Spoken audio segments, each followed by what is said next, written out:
రథసప్తమి నాడు ఆకాశం అంతా నక్షత్ర మండలం రథాకారంలో ఉంటుంది. అందుకని దానికి రథసప్తమి అని పేరు. ప్రతి సప్తమి తిథి నాడు సూర్యకాంతి చాలా విశేషంగా ఉంటుంది. అటువంటి సప్తమి తిథి నాడు రథసప్తమి వచ్చినప్పుడు ఆ జిల్లేడాకులు రేగుపళ్ళు తల మీద పెట్టుకుని నమస్కారం చేసి సూర్యుడికి స్నానం చేస్తారు. ఎందుకు అంటే సూర్యబింబంలో ఉండేటటువంటి ప్రాణశక్తిని పుచ్చుకుని జిల్లేడాకు ఇక్కడ ఉండేటటువంటి గోరువెచ్చటి ఆ బ్రహ్మస్థానము నుండి ఆ లోపలికి ప్రసారం చేస్తుంది. దానివల్ల ఎదర వచ్చేటటువంటి విశేషమైనటువంటి వేడిని తట్టుకోవడానికి కావలసిన శక్తి వస్తుంది. రేగుపండుకి ఓ లక్షణం ఉంది, పీడ తీస్తుంది.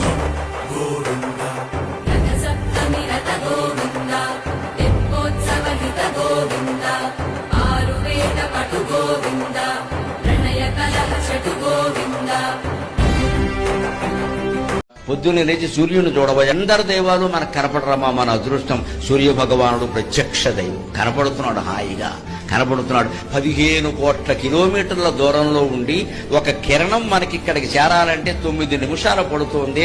అంత 9 నిమిషాల్లో కొన్ని కోట్ల కిరణాలని భూమండలానికి అందించి భూమండలాన్ని అంతటినీ తేజోవంతం చేస్తున్న సూర్యుడికి ఎన్ని నమస్కారాలు చేస్తే రుణం తీరుతుంది. ఇప్పుడు చెప్తున్నాడు అగస్త్య మహర్షి ఎవరికో రామచంద్రమూర్తితో, సర్వదేవాత్మకో ఏషః. ఈయనే సర్వదేవరాత్మకుడు. ఈయన దేవతల్ని, అసురుల్ని, పశువుల్ని, పక్షుల్ని అందరినీ కాపాడేవాడు ఇతడే. ఏష బ్రహ్మాచ విష్ణుశ్చ శివ. ప్రత్యక్షమే నేను వస్తున్నానన్నాడు భగవంతుడు.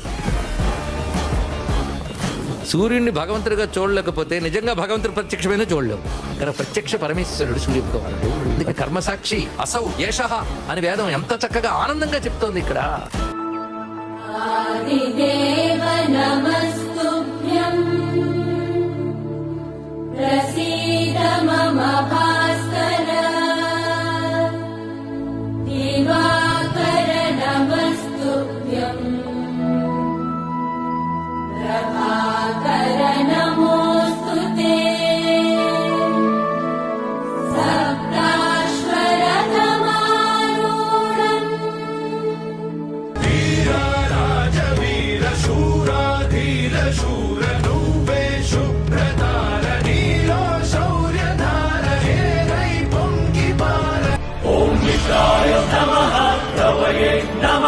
సూర్యాయ నమః, భానవే నమః, సదాయ నమః, పుష్ణే నమః, ఓం హిరణ్యగర్భాయ నమః.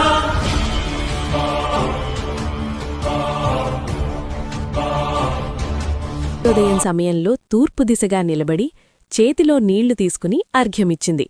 సూర్యనారాయణ, నీవు లోకానికి వెలుగు, నా బిడ్డకు ఆరోగ్యం, బలం ఇవ్వు అని ప్రార్థించింది. ఆ క్షణం నుంచే పిల్లవాడి ముఖంలో మార్పు కనిపించింది. కొద్ది రోజుల్లోనే అతడు బలపడటం మొదలుపెట్టాడు.